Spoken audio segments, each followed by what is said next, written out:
Welcome to Obstacle Running Adventures. Over the last 7 years, we have consistently released weekly episodes focusing on obstacle course racing, running, and other adventures. You'll hear interviews, event recaps, conversations about our sport, quick news updates about happenings in our community. And now, here are your hosts, Standing on the corner, Michael Stefano and Caitlin Ritter. Hey guys, it's Michael Stefano. And Caitlin Ritter. And Mikey, how was your weekend? Pretty good. Saturday we went to a baby shower, which was the reason why we missed out on Killington. Well, one of the reasons why we missed out on Killington, which we'll get to that in a bit. It's been a long time since we've gone there, but the baby shower was good. Yes. It was not for us. Not for us, again. Yeah, it got a lot better. I was nervous at first, but then we got to see lots of old friends coming up too, so it was interesting. You were the note taker, and I was the gift giver. Yes, yeah. And trash collector. Yes, I liked having jobs. It's interesting to me that this is the first shower you've ever really been to, other than our own bridal shower. That I remember, at least. Right. Who knows how many as a kid and stuff. But yeah, it's interesting. Let's give a shout out to our sponsors. Shout out Mudgear, use code ADVENTURE for 15% off your next Mudgear purchase, and Caterpie, use code OCR Report 20 for 20% off your Caterpie purchase. Perfect. We're going to shout out the $5+ Patreon supporters. Jason Dupree, Samantha Thompson, Bradley Keel, Charlotte Engelman, Aaron Grindstaff, Laura Ritter, Hank and Arlene Stefano, Kenny West, Cheryl Miller, Jessica Johnson, Nick Riker, Christopher Hoover, Kevin Gregory Jr., Evan Irick, Brent George, Logan Nagel, Asa Connington, and Seth Rinderknech. And this is where I admit that I was wrong once again, because it was in the Patreon video for August. Yeah. No, the 400th episode. I said, welcome back, Seth. Yes, but I also admitted that I was wrong there too. But yeah, you said that he went away. I'm like, I don't think he did. But yes, he did. So he had some payment issues. So it's all fixed now. Apologies for not realizing that you were gone. I guess there were a lot of other things going on for that episode. But Caitlin noticed, and that was very nice of her. Let's give a shout out to the OCR Report for being a great home for us on the internets. And to Will Higgs. The Podfather. Check it out over at theocrreport.com. I don't think I said that they did the Savage live stream last weekend. And this weekend, I think they were at the Pan American Championships. Yeah, sounds about right. I know Jack's everywhere doing the pictures, too. Doing the pictures. Let's give a shout out to our sponsored athletes. Javier Escobar, Kelly Sullivan, Ryan Brizolara, Joshua Reed, and Kevin Gregory. Yeah, Kevin Gregory, who we just got his shirt in the mail, so we just got to slap a headband on that and ship that off to Connecticut. We could drop it off this weekend. Oh, we could, yeah.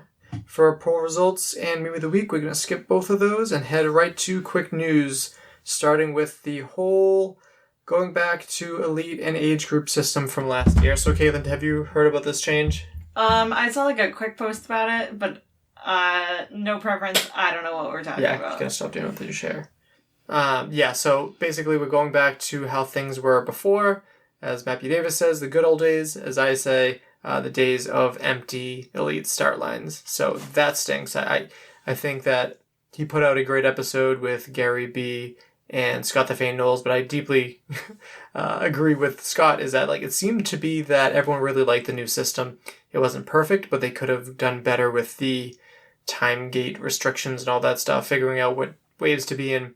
That would have fixed a lot of problems, but now we're going back to this. So we'll see. We'll give it a chance, but I think that's not a good move forward. They're going right back to where they were before without even working on a better system. So there's that. Something that is new that I really like is that there's going to be 2 age group series in the United States next year, both an East Coast and a West Coast, which I think is really important because you have awesome athletes on both sides, and it's got to be a wicked pain to make it to all of them. That's a good idea. Yeah, it also sounds like it's not going to be, every race is going to be mandatory, which was also a terrible idea. I mean, the reason why there was only, 3 guys in all of the Canadian series and 2 women in all of the Canadian series. That's pretty crappy. But now we're going to get to some podiums already, starting with the Spartan European Championships podium. In 3rd place for men, oh my goodness, Luca Pescolderung. Yep. In 2nd place, Tibet Jean. And in 1st place, Gregory Basilico. Basilico, yep.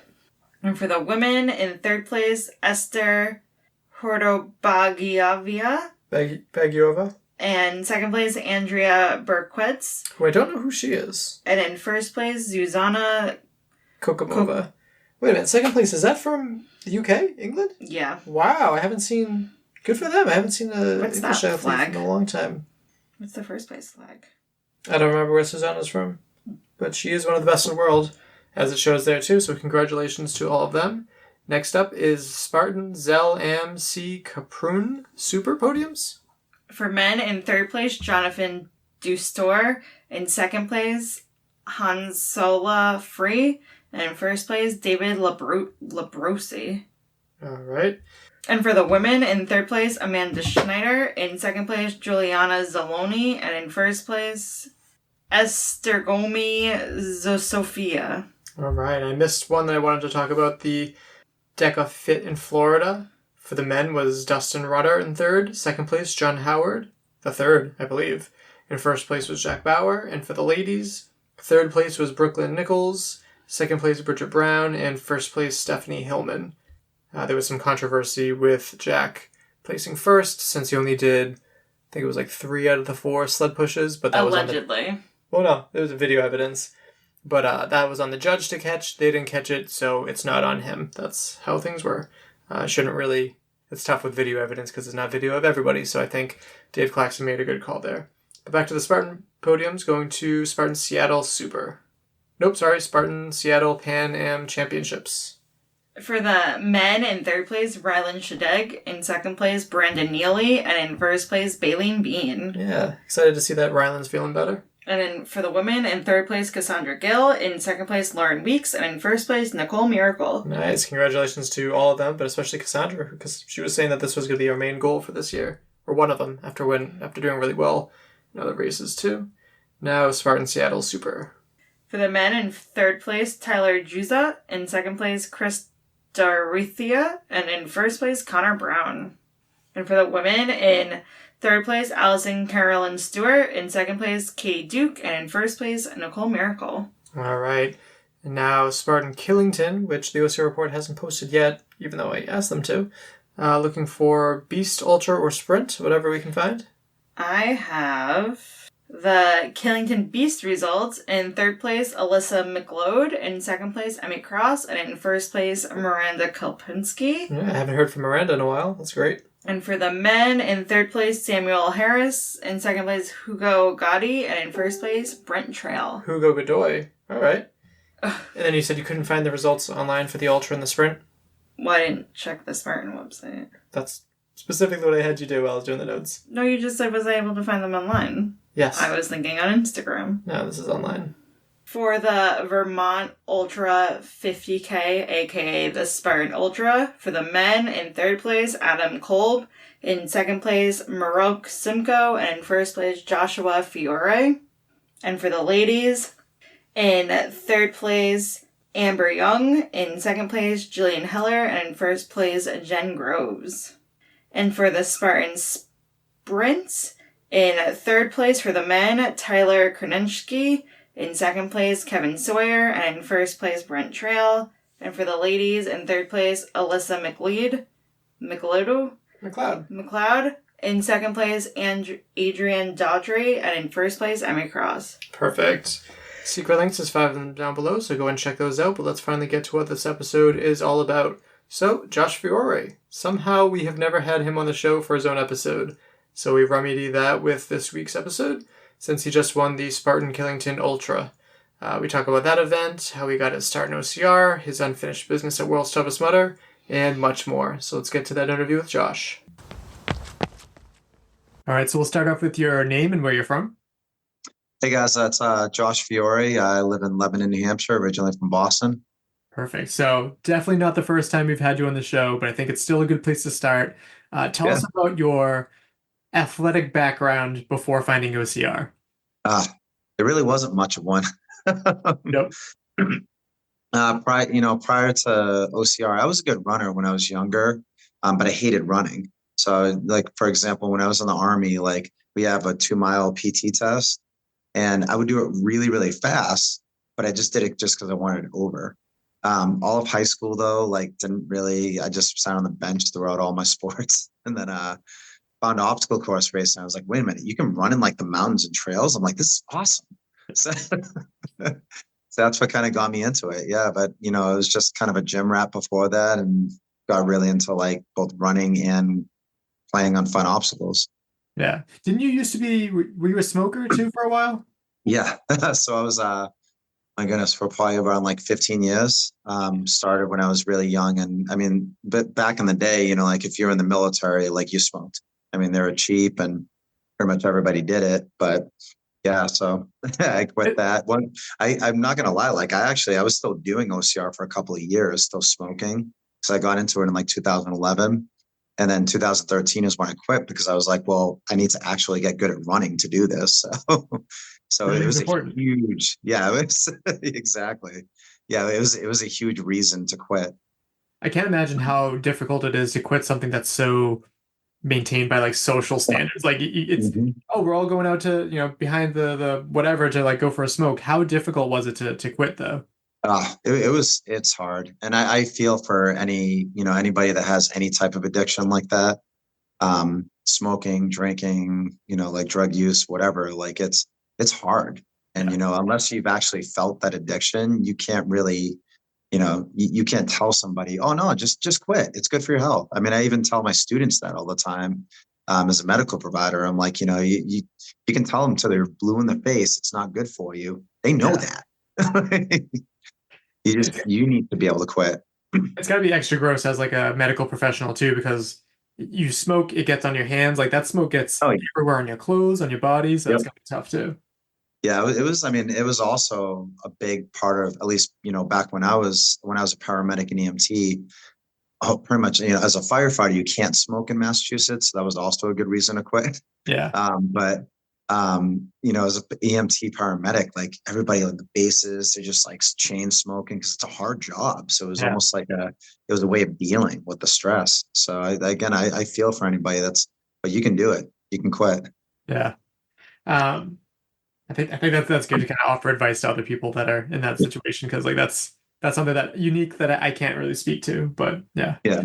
So we recently saw you at the final Boulder Dash. How has it been seeing OCR change over the past while in the Northeast? It's been a huge change, I gotta say. Like, I mean, I sound like an old man. I'm like, back in my day, like OCR was, but it was. I mean, I think we kind of have like the golden age, I'd say, like of OCR. I mean, I got into it, like I said, 2011.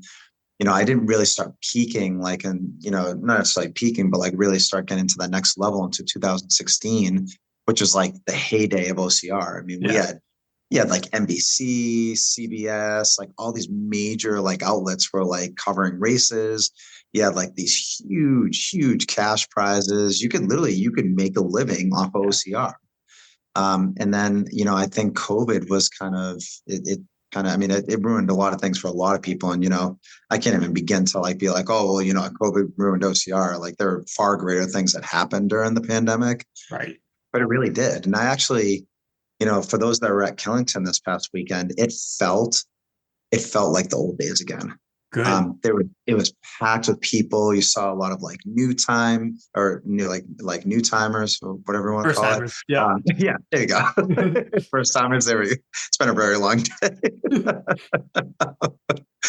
Yeah, a lot of first timers. You had a lot of kind of like OGs, like all of a sudden came out of the woodwork. I'm at the start line, like, dude, I haven't seen you in forever. Like, so it was pretty cool. And I think it can rebound. It should rebound. But going back to like Boulder Dash, we're losing so many of the amazing local OCRs. I mean, just around where we live in the Northeast, we've lost Fit Challenge, we've lost now Boulder Dash, Viking. Many other ones, and not even just the small ones. We had Battle Frog, we had Warrior Dash, Bone Frog, like all these amazing. Like Bone Frog was actually that was my first podium. Oh wow. Was Bone Frog. And I had another one where like I was like on a podium with Hobie and Call and Pac. It was like a great, like I was like this, like I'm on the podium with them. It was awesome, and that like we've lost all these amazing OCRs, and it stinks. You want that versatility. You want or the variety, I should say. Like you have Spartan Race, which has these amazing, like, places that you get to go to. And then you have like Savage Race that has these insanely tough, awesome obstacles, Tough Mudder, like the best vibe ever. Yeah. But like you want, and then you had Bone Frog with the Navy SEALs. You had Battle Frog that was similar with like, like they had like helicopters coming down and before the races. It was awesome. Yeah. I want that diversity in racing again. Yeah, it's definitely been tough to see that over the years, but you've also been helping out in other capacities too. So like at Boulder Dash, you were helping with the All Abilities team. You've been very helpful helping us with the New England OCR Expo. So what is it like? How much do you enjoy like changing your role from elite athlete to helping the sport in other ways? Oh, I highly advise anybody, whether you're elite or not, like I highly advise everybody to give back to this amazing sport. I mean, it's just like anything else. Like this sport, like if people don't like give back, it's going to be gone. Right. It'll be gone. And I get, you talked about, like I like find your bold team. Like I get infinitely more out of helping them than they get out of me, like infinitely more. I'm just there. Like I said before, like I was not an athlete. I was picked on. I had a rough childhood, and being able to kind of like see somebody overcome their obstacles as well is the coolest thing in the world. We had Amy, for example, like she's like debilitated, like at times, MS, multiple sclerosis, and she's probably like she'd be happy for me to talk about this because like she was like, yeah, my other leg doesn't work, but she's smiling and like literally like her legs drag. She's like, it's okay, it'll be fine. She just smile. I'm like, and then I take that. But when I'm like, for example, when I was at Killington this past weekend, everything that could go wrong went wrong in my first lap. And I was like, what the hell do you have to complain about, man? Like she's trying to run this course with like one leg. Yeah. Like you have nothing to. So like I said, I get so much out of it. So I can't tell you enough. If anybody's listening out there, like volunteer, go out there, do stuff with like these teams. You'll get way more out of it than you get. Yeah. Than anybody else gets. There's definitely got to be more elites that help out and volunteer. But another one that just comes to mind, especially thinking World's Toughest Mudder, which we'll get to in a bit too. Chris Rogloski is always out there volunteering and like she goes and wins or podiums or does really well. And then she turns around, she's like, where do you need me? And like, that's exactly. We need more of that in the sport. Absolutely.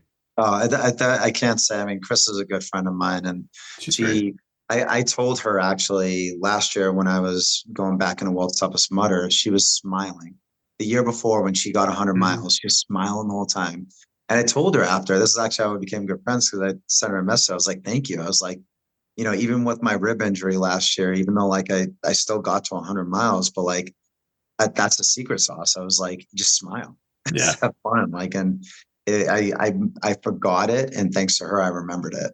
Yeah, she's one of those people that like, if you're not inspired by her, you're not paying attention to what she's doing. 100%. Awesome. So let's start to transition a little bit to Killington. You've been focused on Killington Ultra for a while now. What is your history with Killington and that mountain? So Killington was my, I had 2013 was the first Ultra that I did. I've actually never done a race other than the Ultra at Killington. Actually. Now that I'm thinking about it, 2013, I did a sprint in 2011-12, did the death race in 2013.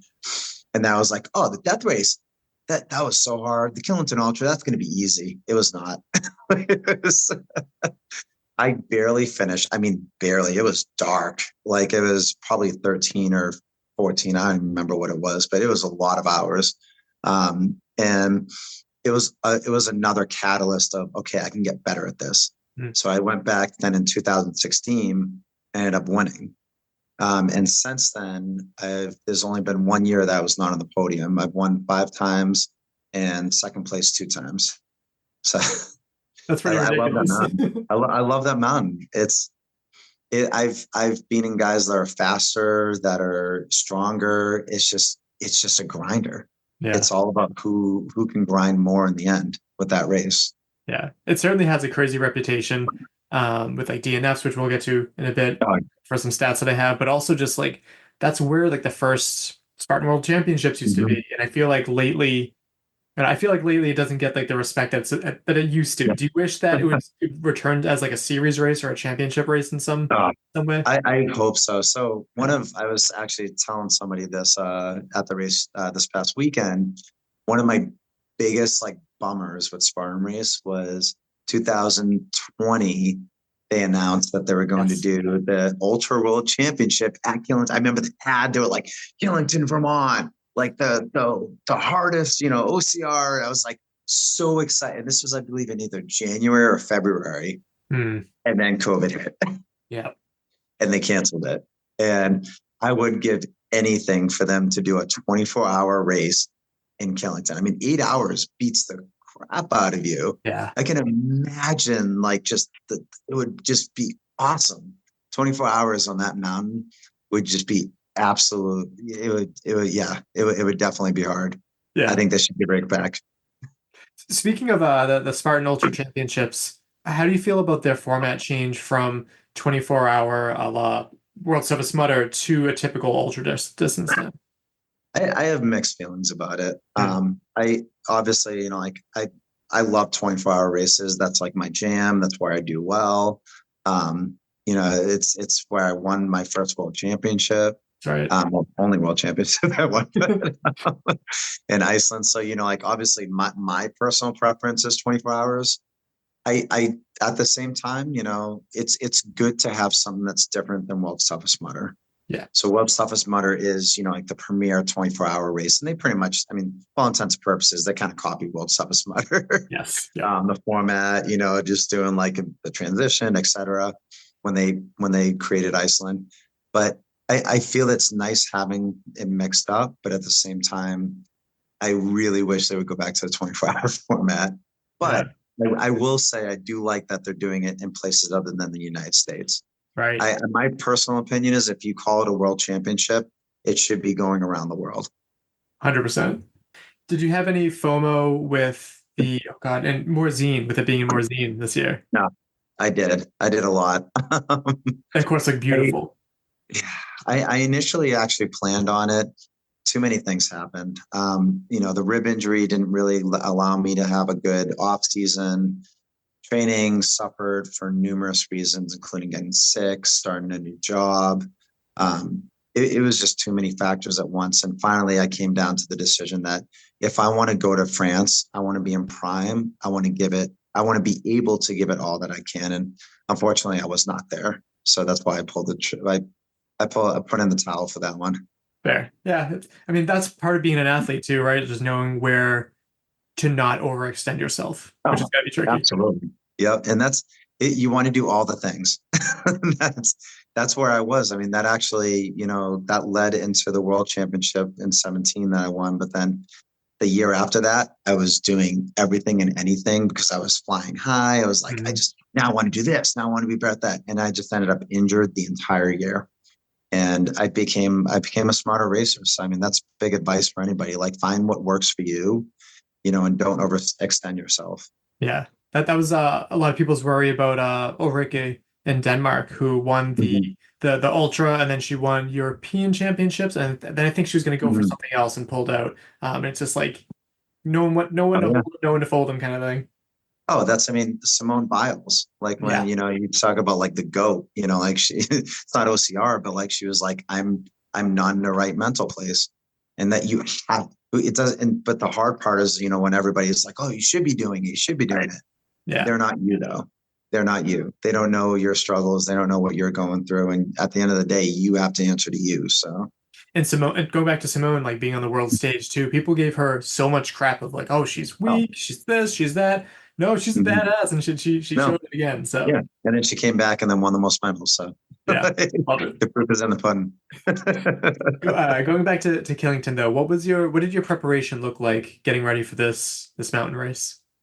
So I mean, it's pretty much the same every year, and it takes a lot of mountain time. I didn't get as much mountain time as I wanted this year, but it's certainly like putting in the vert. The last couple of weeks before I tapered, I put in around probably around like 40 or 50,000 feet of vert, because you can run, you can have endurance, but you have to put that vert on there because it's just, especially for the downhill. Yes. So a lot of downhill drills. I've actually been working a lot more on my strength. So a lot of like heavy stuff with both leg strength and a lot of hanging exercises, like doing like shoulder taps and pull-ups, things like that.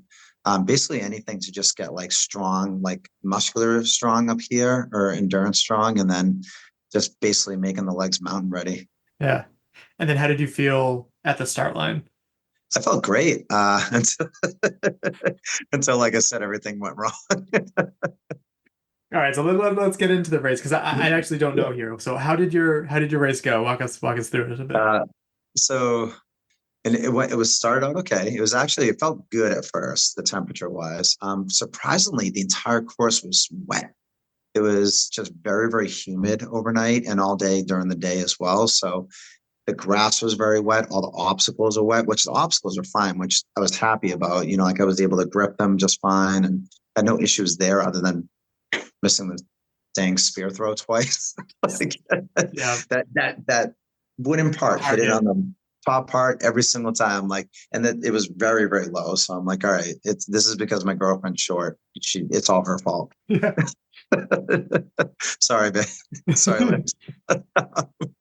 But it was like I said. So I missed the spear. I'm like, whatever. I can. So myself in first place. This kid Tyler, he was ahead of me, not by much. And then so he went by. I'm like, whatever. I'll catch up to him. And then I ended up going the wrong way. So they had a marker down, the ribbon down. I just kept going straight. It was my own fault, by the way. I don't blame the markers at all. Yeah, exactly. So I probably added about half a mile to a mile there. Ooh. Big backtrack to go back on trail. And then I was wearing an old pair of BJs, which are amazing unless you've worn down the bottom, which I had. So I was just falling. I mean, got oh yeah, all kinds of wounds. I ended up punching myself at one point, just like going like this and whacked myself as I fell. It was bad. I ended up rolling my ankle really, really bad on one of the technical parts. So missed the spear throw, went off trail, hit myself a bunch of times, and then the heat started. Fortunately for me, I was able to kind of get through the heat. Tyler, who was in first place, the heat hit him really bad going into transition. So I changed my shoes, popped some time and just ate some food. Oh, that's another part. Actually, I lost all my nutrition in my vest. Oh no. Went to grab something. I'm like, nope, not there. Okay. Well, fortunately, they actually have bananas at one of the aid stations. So. Oh, that's good. I was gonna say you'd have to pull like a bracket and find like goose on the on the ground and eat there. Yeah. Well, unfortunately, there was nobody ahead of me though, so they're not right. Oh. So I got through, and it was just a grind from then on. And I ended up, just being like, what, it is what it is at this point. I thought about quitting. I'm not going to lie. I thought about quitting like before transition. I'm like, just this isn't my day. My ankle hurts. Wasn't swollen. It just hurt. But I was like, once I got in there, I'm like, what, you've been through worse. You can get through this. Changed my shoes. Felt better with that, and just grinded the second half for the win. I'm always fascinated by athletes like mind shift of like, I feel like I could quit. I feel like I could quit, and then winning. I've referenced this a bunch of times. I'm going to continue to reference it because it was an awesome conversation. But when I interviewed Des Linden and she talks about the Boston Marathon that she won, she wanted to quit, and she fucking won. And I think that's like the coolest thing of like, I'm not someone like me is not going to win something, but just having that in the back of my head of like, just fight that, and who knows what can happen. Like, yeah, I think that's important too. And that's it's not even like it's also not just fun. Like I want to see every single person like get that buckle, and I tell them like there's going to be so many times that you're going to want to quit. And I learned this lesson multiple times in the death race when I did the Spartan death race. There was one time where we had to walk for like 8 hours barefoot throughout like all these trails and these gravel rocky roads. Yeah. And I remember like I wanted to quit so bad at one point. And I saw somebody quit. And I just looked at his face. I'm like, no, that's not me. And I just kept going. I was like, and eventually we got our shoes back. So, and that's the way I kind of saw this too. I'm like, you know what? My ankle only hurts when it's really steep. This hill's going to be over eventually. So just suck it up. It's not broken. You can still walk on it. Obviously you have to be smart too. Right. Like if I honestly thought it was broken, World's Toughest Mudder is my A race. I would have found it out, but it just hurt and that's it. Yeah. So you have to assess. And I actually learned this from Scott Jurek's book about ultramarathon running. He says, like, I don't know if these are exact words, but it's similar to in medicine where you identify the problem. So you evaluate, you identify it, and then you basically plan. So you basically action. So I was like, okay, it hurts a little bit, starting to get better. You get pissed off. Sorry. Swore a whole bunch of times in the woods. Got it all out. I'm like, okay, I can still run. It's not broken. You can feel it okay. You put on some better shoes once you get halfway and just went with it. Yeah. And that's all there is to it. Because it's definitely easy to rationalize, as you said, like, oh, World's Toughest Mud is coming, I should just quit now. But the fact that you continued is pretty great. And I got stats from the OCR directory that said that the DNF rate for this Ultra Killington was 57.6% in total. Wow. And of the competitive waves, it was 44.4%. So is that, I guess you talked about potentially like walking off the course too, but like, is that ever a fear of like when you're tackling this course that like, hey, not only I might not get a podium, but I might not finish this race? It's never really necessarily a fear for me. Because I'm always in the mindset of you basically just have to drag my dead body off. Yeah. So it's never necessarily like it's always my biggest honestly fear is just not living up to my potential. But I know in my heart that I've put in the effort over the years. I've put in the time, and that I can do this. Not only do this, but potentially win. Right. Yeah. Because I watched. I didn't pay too much attention to the weekend because I was at the baby shower, but I saw that like Kelly Glynn got she was like dominating, and then she like sprained her ankle really badly, and so like there's so many variables, especially at Killington, that's a scary event. Exactly. Yeah, and huge shout out to Kelly. She's a good friend of mine actually, and I feel really bad for her because she's in such good shape. And you know what? We talked about it actually after the race, and World's Toughest Mudder again. That's what she's vying for. So, and she was very worried about her ankle at that time. So, and again, that's that whole evaluate. So her mindset was more of, what, I'm really worried about my ankle. I think she made a very, very smart decision. So shout out to Kelly. I think you did a great job. Yeah. And then speaking of injuries, let's go back to talk about the rib/intercostal injury at World's Toughest Mudder. How was rehab and recovery getting back to your former self from that? It was rough. So it took me probably a good 2 to 3 months before I could even run again. It was just excruciating. Every time I tried to run, it might feel a little bit better, and then I get all excited to be like, yeah, I can go for like a mile run, and then it would just be killing me the rest of the day. So finally I was like, I just got to shut it down. I still did bike a little bit. I walked and hiked and things like that, but I couldn't do anything overhand. So any like pull-ups or anything to do really with like obstacles, I couldn't do. Yeah. So it was rough, but I think my body also needed that rest. So that's, I always tell people this all the time. And it's hard when you're in the middle of it, it's hard, just like with the breakup, just with anything else. It's easy to be on the other side and be like, don't worry, man, you'll come out stronger. It's like, yeah, whatever, man, I can't run. Yeah, it sucks.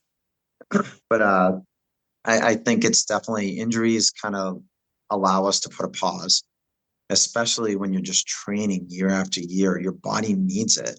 Yeah. So it's a good thing. And then you also you start doing the things that you probably were neglecting, like mobility more, strength more.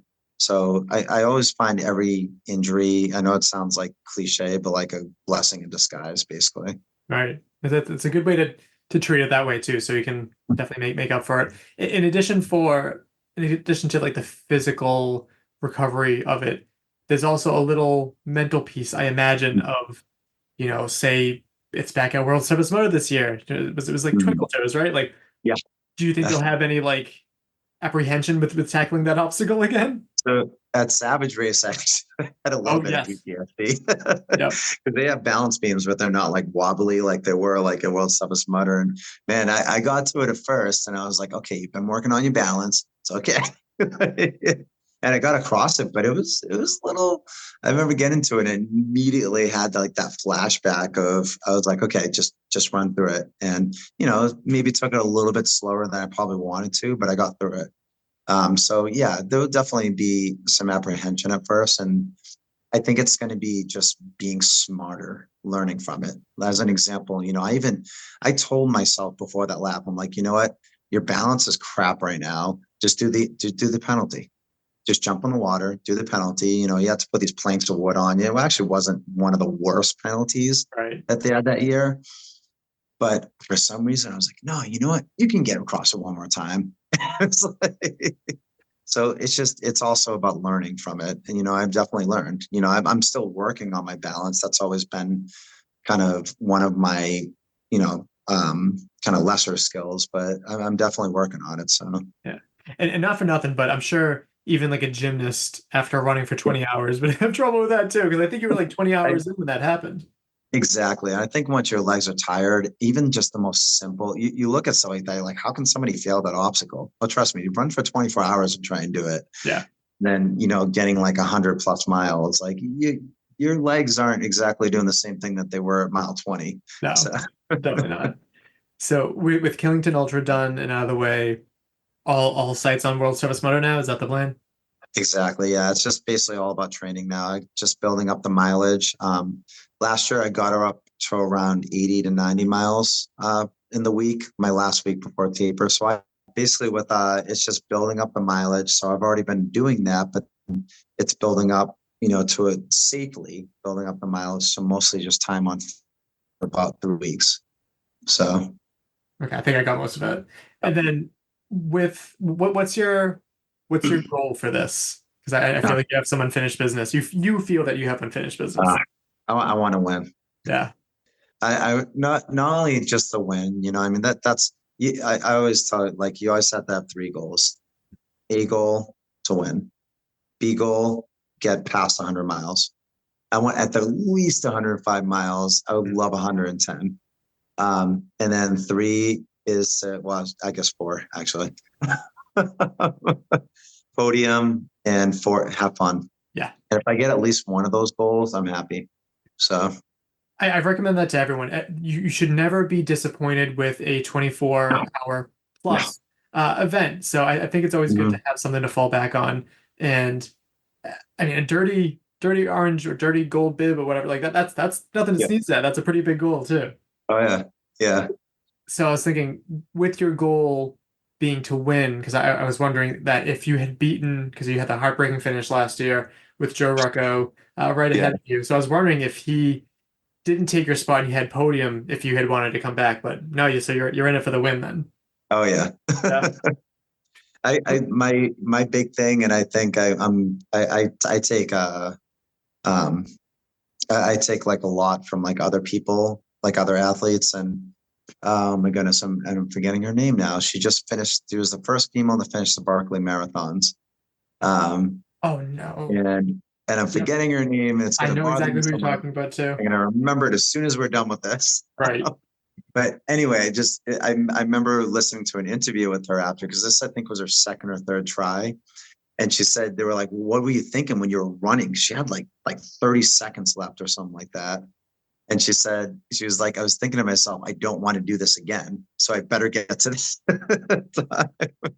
I love World's Toughest Mudder. I want to be there in more of like a either pit or like helping other people type of at this point. But I got unfinished business, so I want to win, at the very least get on the podium, so I can be like, this is my swan song. I'm just coming back to party and help other people. Yeah, and that's totally fair. I know Evan Preface has been vocal and stepping away from it, which is tough because it's a big piece of your identity, right? And absolutely. But there's so many different ways to enjoy the event that is World's Toughest Mudder too. So whether it's helping us out in the commentating booth, or being a rabbit, or just helping out a friend like get through their goals, it's awesome. Also, real quick, it's Jasmine Paris. Yes, thank you. Yes. It's going to bother me too.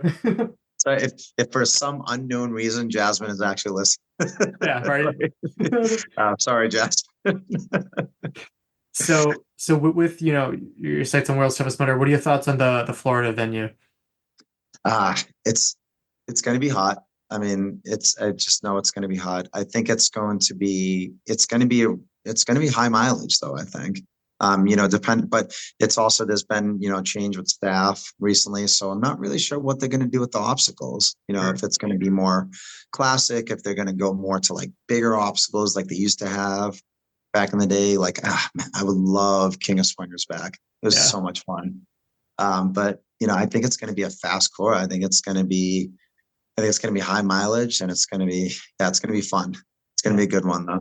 That's a good point with Chris Maltby, as you said, like stepping away because last year it was kind of co-run by Chris and I think it was Jen, and I think Jen is still with the company too. I'd be interested to see if she's spearheading it or that's a relatively unknown question for me at least.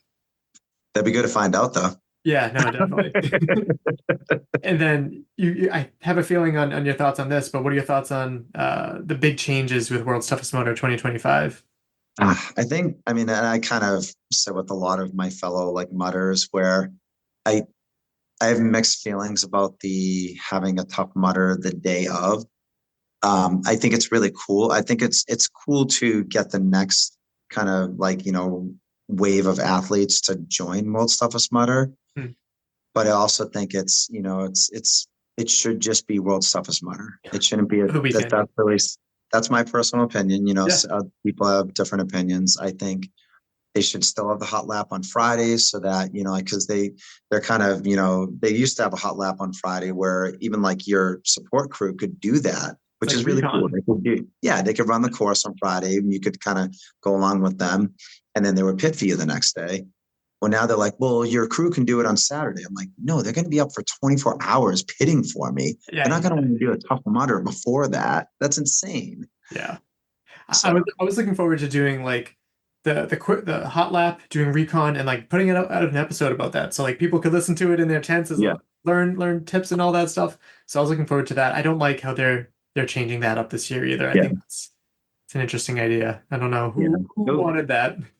It'll be. I think it's, and I understand everything's a business. So I think it's a business. It is again. It's a good way to be like, oh, running the same course that World's Toughest Mudder is going to be on. And it is exciting for that. But maybe do it on Sunday after we're done. Or so that's just kind of, and like some people are saying, well, it's going to be more muddy and everything. I don't really care about that. It's going to be a muddy course. Mudder. Yeah, it's almost like it's part of the name.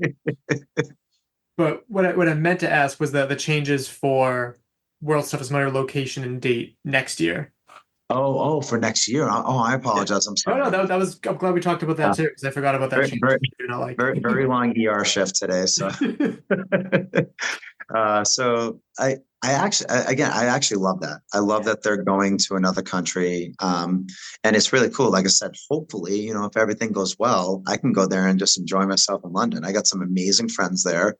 I got, like Dustin and Francesca, like two of the coolest people ever, like shout out to them. So like, I'll probably end up staying with them, by the way, thanks guys. I believe she said, actually, I'm not even going to say how far away she is because we have had this conversation with me and Fran. Oh, yeah. What's funny here in America, we're like, everything's next to London, right? I don't know. Kind of like everything is Boston. But exactly. I'm really excited for that. It'll be really cool. Like I've only been to London once. Like I would love to go back to Europe, and I really like that they're bringing it to another country. I know. I think it's great. Yeah. I'm also glad to see that the community's been relatively warm to this news, just as we have been, because, my first World's Toughest Mudder, it felt like a world event, even though first time I went was in Vegas, like West Coast, really far away.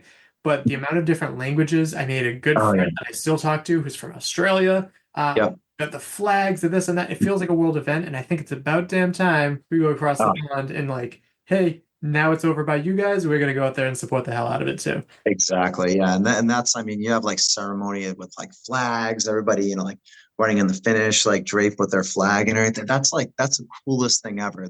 Yeah. And you said that, like if it wasn't for the sport, I have friends from all over the world, like literally all over the world. Yeah. And like, how many people can say that? How many people be like, oh yeah, I was just chatting with my friend from Australia. Oh, I was just trying to chat with my friend from Polynesia, like Guatemala, like from Puerto Rico, from like all over the world. It's so cool. It makes life so much more interesting too, because I had a work meeting last week, and we had to have like fun facts about ourselves, and it was like some trivia at the end, and I just sent a few fun facts, just whatever, like pick one of those, and I guess that supervisor sent to all the other ones as like a reference, like, oh, these are ideas, and when I finally saw them, they're like, we had no idea how interesting you are. And I'm like, yeah, OCR keeps me interesting. Life is more interesting with these kind of like crazy challenges and making friends from all over the world. Like it makes the world feel a little smaller. And I think that's like, it's healthy in a lot of ways too. It makes a lot of things less scary when you know more people. It's so awesome. That's like probably one of my favorite things about OCR is the people. I mean, it is my favorite thing about OCR is the people. You can take away, like the trophies, the competition I love too, but it's the people. It's the people. Absolutely. Starting to come to a close now. What accomplishment are you the most proud of? You've done a lot of races, done a lot of crazy stuff. What are you most proud of looking back now? I mean, it's winning Iceland. Winning the Ultra World Championship. Again, like coming from, somebody who didn't play any sports, who, was picked on all throughout like a lot of my childhood, like from basically being like a quote unquote nobody, to, just winning this like world championship with people, like you said, from all over the world. Yeah. That was one of the coolest moments of my life, like minus, like my son being born, like, two greatest things in my life, my son being born and winning that Ultra World Championship. It was definitely one of the greatest moments of my life. Yeah. And not for nothing, but like what a badass place to do it too. Right? It was pretty cool. It was pretty cool. Yeah. Love it. Do you have any other like tune-up races or anything before World's Toughest Mudder, after World's Toughest Mudder, or is it just World's Toughest Mudder on the schedule now? Just World's Toughest Mudder, and then it's just relaxing for the rest of the winter. Awesome. Yeah, because everyone should have an off season, so definitely advocate for off seasons. Please do. Don't be a hermit, but at the same time, like do fun stuff. Like I snowboard, winter hiking, like just all the things that like I love to do. That still staying active but having fun. Yeah. And if I'm not having fun, why do it? Absolutely. So any sponsors or people that you'd like to thank? Yeah, huge shout out to my team, Mudgear, Hannibal team. Frog Fuel is always, like they've been supporting me for years. So love them. Darn Tough. Like I'm not sponsored, but VJs, I love the shoes. So. He needs a new pair. He just blew out another pair. Yes. So he loves them so much. And obviously you guys. Thank you very much. We appreciate that. And Oscar Adventures. Thank you. Where can people find you on social media too? So Ultra Beast Josh, and Facebook just Joshua Fiore. Awesome. Well, Josh, thanks so much for taking the time to talk to us, and super excited to seeing you in Florida and just cheering for you there. I can't wait to see you guys there. Welcome back. Thank you, Josh Fiore. You're one of my favorite Northeast athletes to see out of the event, and so it was good to see that you got another victory here. Looking forward to seeing how World's Toughest Mudder goes. For related episodes, you can go back to episode 37, which was the Killington Spartan Beast, DNF, and Reach the Beach Ragnar Relay. So this was the last time I did Killington, actually. So this was 2017. 2018 episode was Killington Spartan Beast, Ultra, and Sprint with Elites. I think that's the one time that we went there and did like elite interviews and all that stuff. So we are very overdue. Episode 141 was Killington Spartan Ultra with Scott the Fane Knowles. By my math, that must be 2019. And then no more Killington related episodes. The last episode was the final Boulder Dash with Racers in Lynn Hall. That's where Josh Fiore was on most recently. Subscribe and follow wherever you get your podcasts. We are Obstacle Running Adventures on all of the podcast players. And if you like what you heard, leave us a review. Oh, we have one. I'm not reading that review. No? No, because it's just going to add fuel to your fire. No, you do it and I won't say anything. How's that? You leave a review and we will read it on a future episode. And it doesn't have to be 5 stars. Okay, well, this is from Die to Myself, and he says the title is Please Stop Blaspheming. Blaspheming? You say that word? I'm not allowed to say anything. 1 star. Love the interviewing, love the current event reporting on the OCR near and far, but please stop blaspheming God's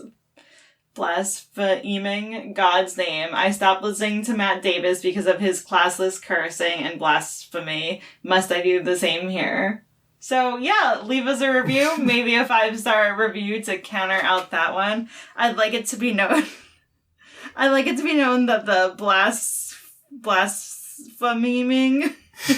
the blaspheming of God's name is all Mike and none of mine. Yeah. So, kind sir or ma'am, if you're listening, I know this has nothing to do with me. Yeah, I promise. And we're moving on. Yeah. 4 stars worth, though. Damn. Even that was blasphemy. Wait, that's blasphemy? Damn? Yeah. Oh. Because damn is short for damn it, and damn it is short for... I did not know that. Yeah, fun stuff. Turns out a lot of the good ones. Okay. Sorry. This might not be the show for you. Apologies. Let's see. Social media plug? Follow us on social media. We are Obstacle Running Adventures on the Facebook and the Instagram. Yeah, you can also support us over on Patreon for as little as $2, as many as $10. Get all sorts of behind-the-scenes stuff there. We're going to post our August video later tomorrow. So apologies for that being late. Still haven't come up with something for September, but we have something fun planned for October. Spooky season. I have a fun thing planned for September. Perfect. We're going to go with whatever that is. Coming up next... for our show, we're going to have someone on. I hate nailing things down because things may not work out as it's planned. I'm supposed to interview the winner of the Spartan Pan Am Championships for the men. So looking forward to talking to him. And for you guys, tomorrow for the OCR Reports 30 podcast half September is none other than World's Toughest Podcast with Will Hicks. So again, it feels really nice to be sandwiched in with Will Hicks. We're in a Will Hicks sandwich. Yeah, we are. Yeah. Kevin, do you have a joke or a quote? I've got both. What do you call a pig that plays tug of war? Tug of war. What? Pulled pork. Oh, that's a good... Damn, I should have got that. Oh, man. And I exited out of my quote when I read the review. And I did it again. Anyway, I'm Caitlin Ritter. Wait, there's no... Do you want me to find them? No, it's fine. Okay. I exited out when I got it. That's fine. That just about wraps it up. My name is Michael Stefano. And I'm Caitlin Ritter again. And we'll talk to you next week. Bye. Thank you for listening. If you enjoyed this episode, please be sure to subscribe to our show and write us a review on your favorite podcast app. You can also follow us on Instagram and Facebook and connect with us there. Most importantly, we would appreciate it if you shared an episode with a friend so we can reach more ears and continue to effectively shine a light on the people in our sport, as well as the events that we are so passionate about.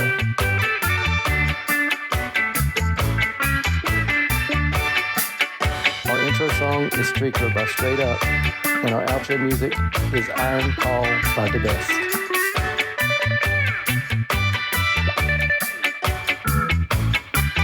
Okay, so you said a crazy night at work? Oh, yeah. Yeah, it was just, I go out there. We have this thing called a hammer where basically as soon as that goes off, basically like you have to rush to the room, and it could be like somebody having a stroke, or it could be somebody that's like bleeding to death or something like that. And I think we had like 10 of them within the first 2 hours that I was there. Jesus Christ. Yeah, it was rough. It was a rough day. Talk about a job where you have to be like ready for anything at all times. Like I couldn't. Yeah. Honestly, I love it though. It's like I'm never bored. So that's another way of looking at it, definitely.